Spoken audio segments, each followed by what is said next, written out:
కృష్ణా జిల్లా అవనిగడ్డ నియోజకవర్గంలో నీటి సంఘాల ఎన్నికలు ఉత్సాహంగా జరిగాయి.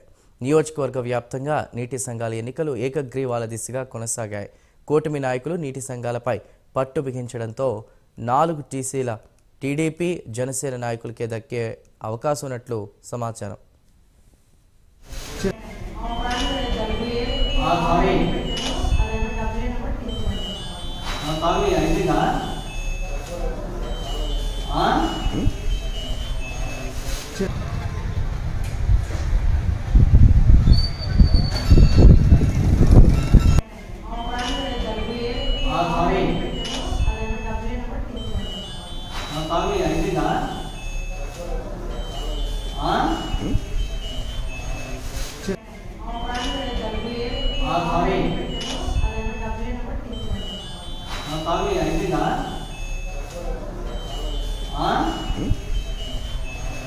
Check.